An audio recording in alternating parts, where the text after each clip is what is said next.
Okay, so in honor of Mothers of the Claw being the first five-star read of 2024, Keira Rose, the amazing author, Oh, is my first author interview ever, and I'm absolutely excited. I'm So so can you stoked. can you tell us a bit about your books? Yeah, sure. So the Mothers of the Claw was kind of born. I actually don't think a lot of people know this.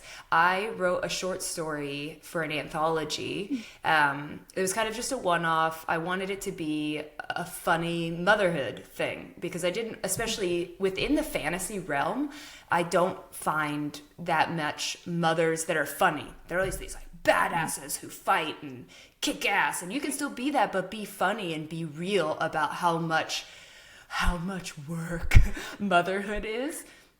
So that short story got published in the anthology, and then I had a bunch of people asking for more. They were like, this is, I would love to know more about these women and more of what they went through, because the short story is actually in Mothers of the Claw, it's chapter 3 or 4. It's when she meets the moms. That's the short Yeah. story. Yeah, and then I built the book out of that.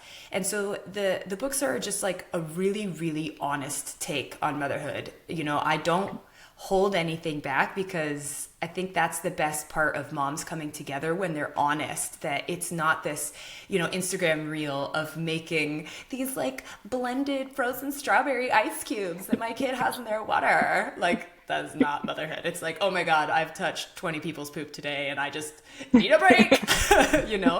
So it was meant this to be this solidarity moment for moms, but to throw in, as like a huge fantasy nerd, all the tattoos on my body pretty much are fantasy book quotes. I wanted that element. So that's why there's vampires and werewolves. And it's like, vampire mom, she's just like us. So I don't know if that's a great explanation of the whole story, but that is where the universe itself and the idea came from. Because I remember, I think I might have been following you on TikTok or Instagram at one point. I saw all like the marketing stuff, right? I'm like, this sounds so good. I'll definitely check it out.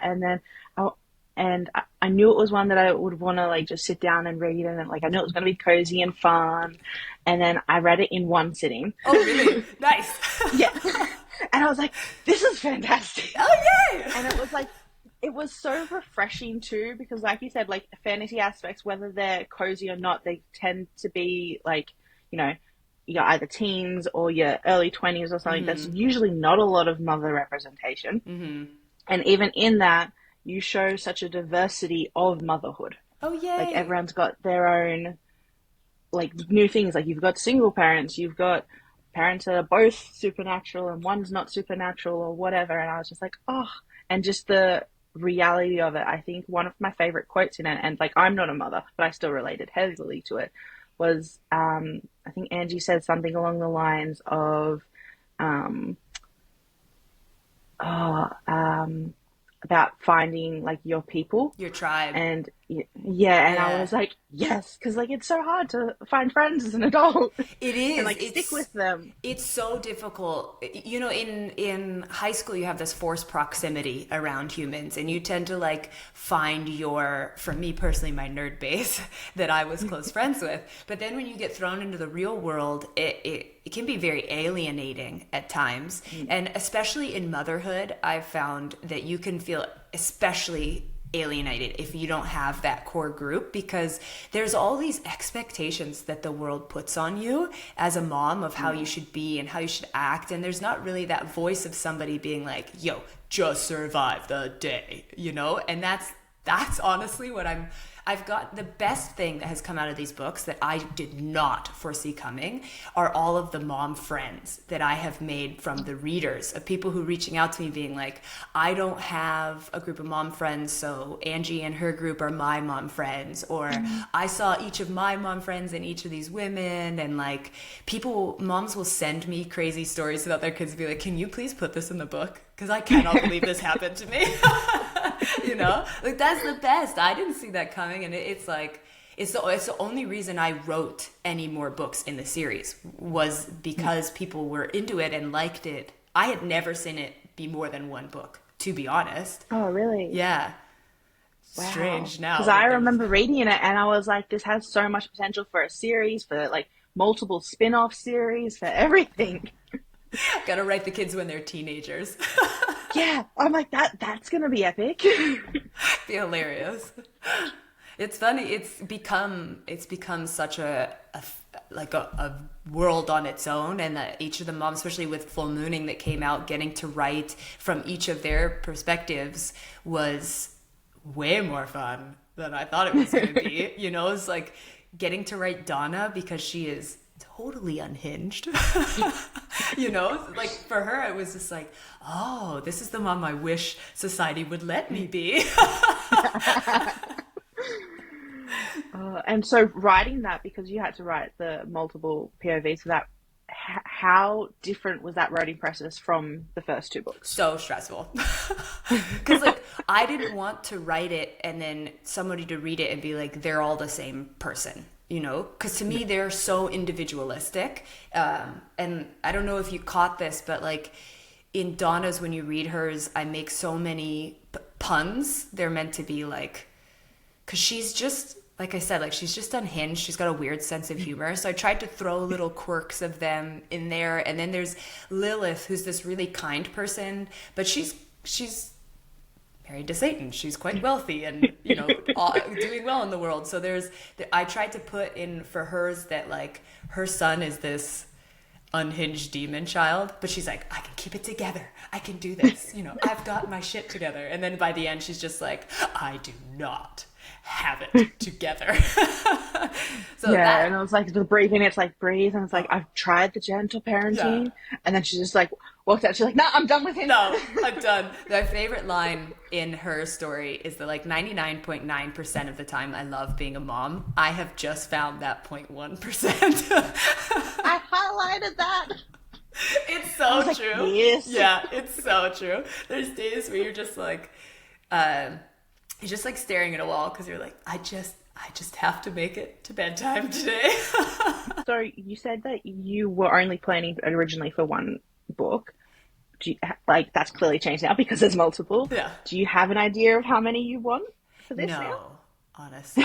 I don't know. Just going to keep going. Well, yeah, there's the part of me that is, this is so, everybody's seen the movie where the dog's just like, do, squirrel, So, yeah, lately I have this book kicking around in my head that I've been playing with. It's, I love good romantasy, but I, as a 37-year-old mother, I am so tired of the 19-year-old heroine. 19 to 21, no offense, but I just need one with an older heroine in it. Yeah. So I have this book that I've been kicking around. She's 27, and it's set, so I live in the Pacific Northwest. It's set in the Pacific Northwest, and we have a really like ethereal forests here. And so the whole tie-in would be like, I don't know how, if I want to talk about it even, because it's just so in my head. But anyway, long story short, I almost have the tug that I have to write this book before I write another Mother's the Claw, because I can't get it out of my head, Yeah. And like a PNW fantasy romance, like I want to read that shit, So that may have to happen first. I kind of know so the books that are out right now in Mother's the Claw are 1, 2, and 2.5. Yeah. And I know what happens in 3. And I want to talk to people about it, but I can't talk to people about it until I write it and they read it. So there's definitely a third, but I don't know when. That's all right. You had 2 come out this year, wasn't it? Yeah. Yes, that's why my right eye still twitches. That's like an incredible achievement in itself. It's fun. So. It's definitely, it's been to like keep 2 small humans alive and put 2 books out. And then I also do children's books with my mom. So I love it. It's my favorite thing. But between all that, I'm just kind of like, I might need a mental break. And then you started the podcast as well. Yeah, because I mean, who needs free time? Boring. And the podcast was like, I definitely understand that. Yeah, right? God. And then you get free time and you're like, I'm bored. I need to do something. The podcast was like an accident, honestly. I host a mom's tea party, which I will let you on a little secret. There's very little tea and a lot of gin at. And we were joking at the last one that we were having such a good like mom conversation that they were like, I'd listen to this in a podcast. And then they were like, wait a second, Anna, why don't you do a mom get drunk and chat podcast? So I was like, because I don't want to like at all. But then they kept pestering me over like 3 months. I kept getting these messages being like, I'll be your first guest, like please have this podcast, da, da, da, da. So I'll do it for a bit because it's been fun and the feedback's been really fun. And then I don't know, it's an excuse to get drunk and chat with like a mom friend. I don't know if you heard the breastfeeding episode, but that was like, yeah. I was like, hilarious. So if I can keep doing that, then sure. Yeah, I'm definitely the same. I just picked up a new hobby and I was just like, it? what am I doing? I have no time. Or hand lettering and illustrating. I'm learning to do that. Cool. So I'm like, oh, and like I'm like, it works well in the sense I can do it while listening to an audiobook. Oh, so that okay. works well. That's but the then, best when because you want your hands busy. Yeah. Yeah. And then, but because it's like this shiny new thing, I'm like, that's all I want to do. And I'm like, you have all these books that you need to read. Oh, yeah. I keep my TBR piled up next to my bed so that every night when I go to bed, I feel guilty about not getting to my TBR pile. And my husband hates it because he's like, it's stressful to keep them that close to you. Like, why don't you hide them? And I'm like, no, those books need to know that I know they exist and that I am coming for them. I have like so many. I have like a tiny shelf that's full, and then I have drawers that are overflowing, and then like on any horizontal surface, there's like stacks of books, and I'm like, this is a problem. Is it? But I'm okay with it. Yeah. The most comfort I have when I have had like a really bad, stressful day, or just like need to chill out, I go. This sounds so weird, but maybe you will get it. I will go sit with my books and be like, hey, buddies. It's really nice to see you. Just kind of like lean on my bookshelf. It's so nice and comforting. Like even if I'm not going to buy, like if I'm going to the shops, I'll just drop by where the books are and just be like, this makes me feel a little better. Yeah, my go-to stress relief is to Book Outlet. I don't know if you guys have Book Outlet. Maybe it's just a Canadian thing, but it's like you can get books for like $7.99, which is unheard of in Canada, and I'll just scan through it and keep filling my cart up that I might one day buy. But it's like that dopamine release that you need to just like get rid of stress. So you keep piling those books up. So as an author and a reader, when you're writing, do you read other books as well, or do you have to be like, no, I need my story in my head? It's funny that you asked that, to be honest, because I love reading. It is just like my obsession. That's why I have like book quotes all over me. But when I write, sometimes I can read, but they have to be fluff.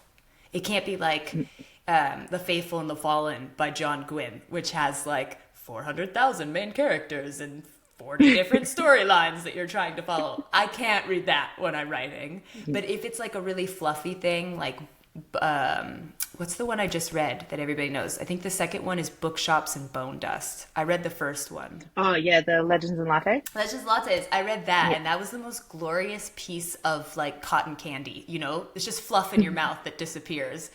It was pointless, and I loved every pointless moment of it. You know, that I can read when I'm writing. And for the Mother of the Claw, what was your drive? Like, why did you need to write this? It's funny, you know, I've been pretty vocal about the fact that like I never wanted to be a mom. I was the first person to be like, I am not having kids. I don't see that in my future at all. And then that my husband, and even told him like we are not having kids, you know. And then suddenly one day I was like, we're doing it. We're doing it now, you know? And then like I'm 2 kids in, and for me, I wanted to write these books because I had always looked at mothers a certain way, as like this lifestyle I didn't want and this like life choice I didn't want. And then I got in it and I was like, I think a disservice has been given to women, that moms are powerful, extremely powerful. I have mothering on my resume because it is the hardest job I have ever done, you know? And I find that the books, I wanted to get them out there to show what badasses moms really are, the stuff that they put up with, and then they go to their job and then they, you know, conquer the day. They keep these humans alive and they fight demons from a hole to the underworld, you know? That was what really drove me to write the books, is that I really do feel a disservice has been done to the empowerment of women who choose to have children, you know? It shouldn't be something that's looked down upon at all. Yeah, definitely. And that's another thing that I absolutely loved about the books. Like all the characters, they feel so real and Oh, honest and yay. raw. Oh, that means the And world. like it just like that's like the biggest thing that stood out to me about it. I was like, you know, these are like it feels like such real stories of like it's not like you said the fancy Instagram aesthetic. It's Yeah. just like motherhood is hard and you need to laugh or cry or to have a wine. Yeah, yeah, and that's why you're supposed to hate Samantha, because she's apparently living this like perfect Instagram life when really it's just that glamour that's making you think she's perfect. And that means a lot. I really want to say that means a lot. Thank you. As an author, you know, you fall in love with your characters and you dream that someday even one other person would read what you've written and relate to or like your characters. And so, thank you. That means a lot. Yeah, and especially like because like I said, I'm not a mom. I don't have kids yet, and eventually one day I would like to. But in that thought process, I'm very realistic about it. Like I see people going into motherhood and like they don't think about like all these things and stuff. And I'm like, no, these I have these conversations like every day with my partner, and we're like, okay, if this is how it goes. And it's like, no, like the other day we went to his godson turned 6, and so Okay. we went to Taronga Zoo, which is one of the biggest I zoos know here. Taronga Zoo. Yeah. And it is so big and so full. We were there for 4 hours and we still didn't Oh, Jesus. finish it. And I'm Really? just like, no, I'm like, I'm not doing that. Our kids can go on a school excursion or the grandparents can take them. I'll take them to the smaller zoos and protect my peace. Yeah, yeah. It's true though. You see, like out by us right now with fall and everything going on, if you go through like your Instagram story, there's like everybody's going to the pumpkin patch and then they're going to this fall event and then this fall event. And we would do like one event a weekend because we were like, we have two toddlers who are best friends and mortal enemies. And when they're best friends, yeah, let's go to Taronga Zoo and go do 4 hours there. When they're mortal enemies, it's amazing if we make it out the door, let alone to an event of any kind, you know? So good, be realistic. So when your kids get older, are you going to give them the books to read and be like, this is what it was like being your parent? Well, it's funny. It's funny that you say that because the husband is based off of my husband, and if you know my husband, there's some very like Greg and Jeff is my husband, and there's some big similarities. And then Jeff's mom read the books, and the sexy scenes. Oh my God. Like she calls me, she goes, Anna, did I just read a sex scene with my son in it? I was like, ah! just like died. You So should have been like, okay, from this page yeah. to this page, just skip that. Just don't read these portions of the book. She did. She told me, she's like, I love the rest of the book, but next time, please do warn me when a scene like that is about to happen. So, to your question, I don't think I want my son and my daughter to put two and two True. together and have that awkward conversation with them. Well, you could always like black it out. Yeah, that's true. And Just then like give it. rip those pages out of their copy. It's weird that it goes from 99 to 107. Oh, it was so strange. Don't question it. So funny. And yeah, and speaking of Greg, I loved like his more involvement in book two, Yeah. and like it just was like the overall thing of book two for me was like you got like book one, of course, is book one in a series, so it's going to be the starting of everything, and so everything that grows from that in book two, and seeing him get more involved in like the little adventures and stuff, I was like, oh my god, yes. Well, yeah, I started to think like what's happened with me personally is that I make these mom friends and then Jeff like co-ops their husbands as his friends. So like of course Greg would do that, you know, like in Full Mooning when she's making fun of him because him and Boris can't golf and they're like Yeah. horrible at it and that's like their thing that they go do. So I wanted to bring him in too because I'm not gonna give anything away, but he's a very big part of book three and not at all in the way that you think it's going to be. Because the thing is, like, I need to write this book because I want to talk to people about it. And I absolutely love their relationship. They're so supportive, and like even in book two when she was like, I can't go on adventures, I can't do all this because I promised her, but she really wants to. Then so they have a conversation about that. I'm like, healthy relationship, yes. Yeah, I wanted to put it out there that there's a line that I put in very purposefully in book two that I can't remember it exactly, but the basis of it was that Greg says like, I can't tell you what to do. It is not I am not allowed to tell you what to do. However, like, please just keep me posted or can I be a part of it or something. And to me, that's a healthy relationship. Like no side, male, female, husband or wife should be the one that says, no, you can't do something. Like, yeah, if it's like, I'm going to step out in front of a bus, then maybe convince them that's not the best choice ever, you know? But I'm glad that you noticed that because I did want it to be a very healthy relationship between the two of them, especially since parenting is so difficult on your relationship. You know, there are days where my husband and I will look at each other and just laugh because of the ridiculousness. Like the other day, hopefully she never listens to this, but my little daughter had decided that pooping in the potty was not what she wanted to do. She would like to leave it in other areas of the house, and then she'd taken her pants off and ran around yelling, "You've got to find my poop," you know. And Jeff and I just looked at each other like, okay, guess that's how the day's going, you know? So I want that to be the relationship that's in the book. The like, we've got to laugh through this, otherwise, how else are you surviving it? Yeah, and it's a very team thing. Yeah, definitely. I hope so. The moms are my favorite, like the different making sure that Angie has a different special scene with each of them. Like in book two when she's in the video room with Donna. And like, of course, Donna has bought Red Hots and a flask of whiskey, you know? Like those little things that each character would have different. So fun. Yeah. And I also loved in book two, yeah, that was another thing because like in book one, you clearly have, it's more of a group thing because it's the new dynamic, but then you're getting to know them all a bit more personally in individual conversations. And I love that you spoke about miscarriages and everything in that because, of course, that's a thing that isn't talked about a lot, let alone seen in these types of books. Yeah, that scene is really something that meant a lot to me because I know so many women who went through it. I had some issues. My mom had a lot of issues, and it's always been this don't talk about it, you know, keep it to yourself. When that feeling of having to go through something like that is so, there's this weird thing in your head that, is it my fault?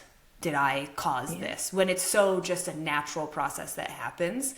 And I do find that lately in the world, women are more open about it and more able to share with each other and let's go through this together, you know, type thing. And so that scene meant so much to me to write personally, to make sure that there was this moment to any woman out there who maybe hasn't been able to talk to somebody about what they went through, that they can see that this is a thing. It is okay. And it is also okay to not be okay, you know? Yeah. Yeah. Yeah, definitely. And I feel like it was very much like everything that mothers or anyone goes through, it's always worse when you go through it alone. Oh, and so so when much. it's something that, like, I get that these things are going to be hard to talk about, so people don't want to talk about it. and then but then there's others of like it shouldn't be talked about, Yeah. which I clearly don't agree with. Yeah. But so it makes it difficult. It's a difficult conversation. It is. But And to see that, it was like it was heartwarming. good. I'm glad because that was the point of it was that to make it a scene that just made people feel seen. I didn't want it. It's not a preachy thing. It's nothing like that. Yeah, It's just to be like, other people go through this and it is okay and it will be okay, yeah, you know? yeah. And it's such a simple thing to just like having that tiny little scene in there, and that's all that was needed. Like it didn't need to be a big No. storyline or anything like Yeah. that. It was just like, yep, I see you. Yeah. Let's keep going. Yeah. They like, they just like hug each other, took a moment of like, I feel you, babe. And then they went and ate a bunch of pizza. Sounds great. And like you capture so many different types of motherhood, like I said before. Like you've got the different situations of parentage and stuff like that, and especially um with Lilith and Satan, and and I love them in Full Mooning when you get to like see him, because like he hadn't been in anything before, and Besides the giant to just statue. like yeah yeah, If you know, you know. and it was yeah, yes. I thought about that the other night just randomly too, and I was like, yes. Yeah, so writing that, I was like laughing alone for so long, and then I share everything with my mom. So my mom read it, and my editor read it, and I was just like, "Is it funny or is it stupid?" You know, I didn't know because it's just me giggling on my own. And I got this message back from the editor as she's editing it. She wrote back, she's like, "Oh my god, lol." And I knew exactly what she meant. Like as soon as she said it back, I was like, "Yeah, okay, yes." Yes. So yeah, with all those mother stories, is that like clearly you take some from your own experience, and as you've said, you've taken some from the experience of readers that have reached out to you. But with the first books and stuff, because they wouldn't have reached out to you yet because they haven't been written. How did you come up with all the different types of motherhood and experiences? A lot of it is so when I had my first child, he was born 4 days after the COVID shutdown. And it was just like not at all what I thought motherhood was going to be. But I ended up in this chat group of wives of my husband's friends, which is like the total opposite of the story. Like the men knew each other first, and then we all happened to have babies right around the same time, and we're going through the same thing. And that chat group, which is what the Mothers of the Claw chat group is based off of, that saved me. That got me through everything. And while we had all had a kid at the same time, we were all such different people, you know? And that's what I wanted to reflect in the book, is that you can all be different people and different moms, and mom totally different as well, and still get along and still be surviving and understanding of each other and who you are. So that chat group was honestly a huge inspiration behind the short story that then became. And then everybody in the group is like, okay, so am I Trish? Everybody likes Trish. Am I Trish? I think a big thing to me is that if anybody does read these books, please, if you want to reach out and chat, like, please reach out and chat. Like I've met so many cool moms through this process, and people I actually I consider friends now, you know, and I am so 100% behind supporting other women. I think that it's just something that it should be a duh in life. You know, you support other women, whether they live in Australia, whether they live down the street, whether you're only internet friends, you know, whether you text every day, you just support women everywhere. And so like the world is in a weird place right now. That's all I'm going to say to that. But like, if you read the books, please always feel free to write me on TikTok, on Instagram, on the website. Like I am always there. Send me your funny mom stories. Like, I love it. I cannot say how much joy I get out of that. And this sense of community that the books has just built that I did not realize would come.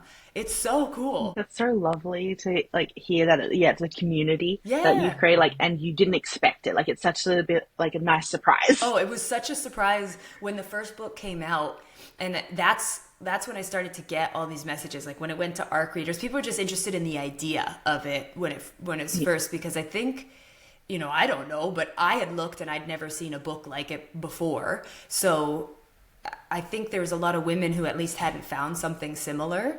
And I just started to get all these messages that I like blew my mind, of women who are like, I don't have mom friends, and this gave me mom friends, or like, I'm pregnant and terrified for what's to come, and this really settled me down. And that type of stuff has just been the reason I write the books, honestly. After that first book was an indulgence, and everything that's come back afterwards has just been because of that community that came out of it. Yeah. And I remember I read it and I like messaged you after, and like we hadn't talked previously or Yeah. anything like that. And I Yeah. was like, oh my God, this was amazing. This was my first 5-star read of the year. And then like you messaged back and I was like, oh my God. Yeah, I always write back. Like, I always write back. I love that. To me, I would rather chat to readers. Even if you read it and you have issues with it or you don't like certain things, chat to me about it. I want to know those types of things. As a writer, I think you can't grow as a writer unless you're open to other people's opinions and what they think of books and your work personally. Like, I am not perfect. Big news flash. But I am okay with being not perfect and wanting to fix those things and work on that type of stuff. I think that makes you a better person and writer. And even just the fact that like you've said that you're open to people messaging stuff, because like sometimes like I'll, as a reader, and I read something and I'm like, should I message them? Always What if message. that like Always I'm like, what message. if they're busy, and what if I come across this and I'm just like, oh. No. But yeah, it was since starting, like I've got the book talk and the bookstagram and everything. I'm just like, I do message some people and I'm just like, oh my God, this was amazing. And they message back. I'm like, oh, Yeah, because but like to me, you're an author, you're famous. oh, That's it. yeah, tell me. So I'm just like, oh my God. Yeah, I feel super famous after I've touched like both of my children's poop in one day and then get vomited on later. Yeah, like such a flashy lifestyle. Well, some actors and stuff. Like I watched a TikTok the other day. It was like a clip from a talk show where the actors were talking from Game of Thrones were talking about the conditions, and like one person actually had to get waterboarded for that, and one person actually had to crawl through crap and mud and stuff like that. So I think you make the No. list there. There you go. Nailed it. Basically on Game of Thrones. No, but honestly, to what you said, I think I can speak for every indie author at least, that those messages mean so much to us, because we really put our heart and souls into these books, and it isn't like you have a big backer. You don't have Orbit or Yeah. Tor putting your books out and doing all this. So it is your child. It is your child. And if someone reaches out to you about that is just, I like walking on clouds the rest of the day. Best thing ever. And speaking of being an indie author, what made you decide to go that way instead of a traditional publishing route? It's funny.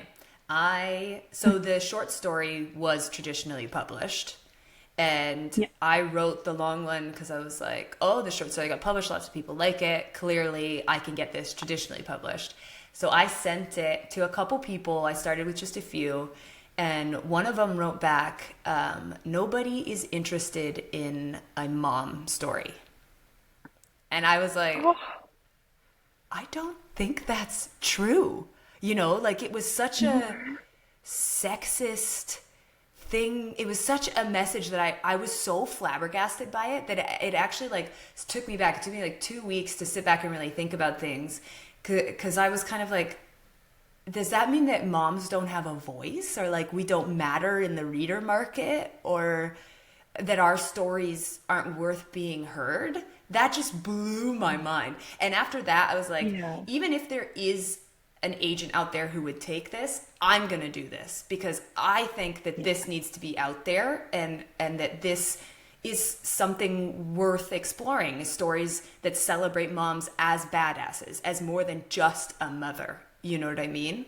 Yeah. And so that was kind of why I ended up going the indie route. That one message really, really hit me as like, no. If that's the world, then I'm okay. Yeah, and that's such a polarizing view too, because like really, you don't know what people want until you give them the option. You don't know what people want.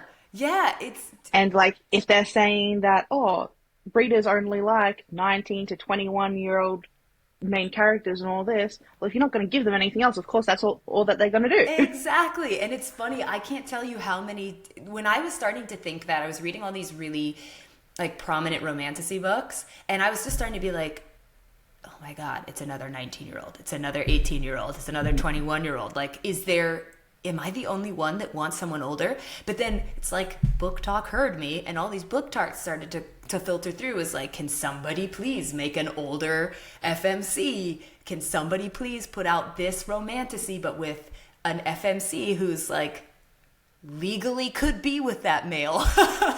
You know, it's true though. So I do think that maybe there isn't a bunch of books like Mother of the Claws out there, and so readers haven't gone for something like that traditionally. But maybe it's not out there because it's not out there because nobody did it. Yeah. You know, maybe I'm wrong. I Now don't. you I'm have. okay being wrong. It's been really fun to put it out myself. And even on the subject of like those young FMCs and stuff like that, like as much as I love them, like I'm 27 now, so like I'm like can still relate to them, but at the same time, I would love to see some maturity because some of the times the decisions they're all making are just, and you're like, girl, Yeah, yeah. Get thank it you. together. Like, clearly your pool of life experiences is a little smaller, you know? And I do think that there has been some that I've read where I love, like, that story was meant to be written for as a 19-year-old FMC Yeah, because you get to see that growth of a human. And some authors, female authors particularly, and I think because they've probably lived through it personally, have crafted beautiful stories around the growth as a woman that can occur from the ages of 19 to like 24, you know, and when your eyes yeah, are open to what the world is actually like. And so that's not to say that those aren't, there aren't good books. I just think it's been yeah. done. And maybe we want to see some older women in there now. And plus, there's still a lot of growth for women after the age of 24. Like Ah, you can every have day is a clearly 37-year-old still growing. like clearly you've got the motherhood, you've got whether or not they decide to get married on romantic aspects or anything like that, and then you can have, the later in life. I love stories when it's like older and they're like restarting their entire life because Yeah. that takes Oh courage. yeah. Oh yeah. A lot of courage and a lot of like, you know, they say like can't teach old dog new tricks. Well, you kind of have to. If something puts you in that space when you're older. So I love those types of books where it's like this 50-year-old woman whose world's been turned on her head and she has to kind of figure it out. Where can readers find you and your books? For sure. I would say that I'm most active on TikTok, which is at Keira Rose underscore books. I have an Instagram, but like I'm just not very good at Instagram. I will check it once in a blue moon. So that's also Keira Rose underscore books. I have my website, KeiraRoseBooks.com. And then there's the podcast, The Mom Club, which is if you just want like 30 to 40 minutes of stupid mom chatting and laughs, like that should probably be your jam. But if you want to reach out to me, like I said, a message on TikTok and that I will see more than anything else. And I'll have all the links down below in whatever Epic. description. Yay. And thank you so much for being my first author I interview. This is love so it. exciting. I'm so excited. Thank you. Thank you for having me. Honestly, since we first connected after you read that first book, I just think you're such a pure soul and such a good human. And I'm here for you anytime. Like, honestly, so glad I met you. Oh, thank you so much. That's Okay. so lovely.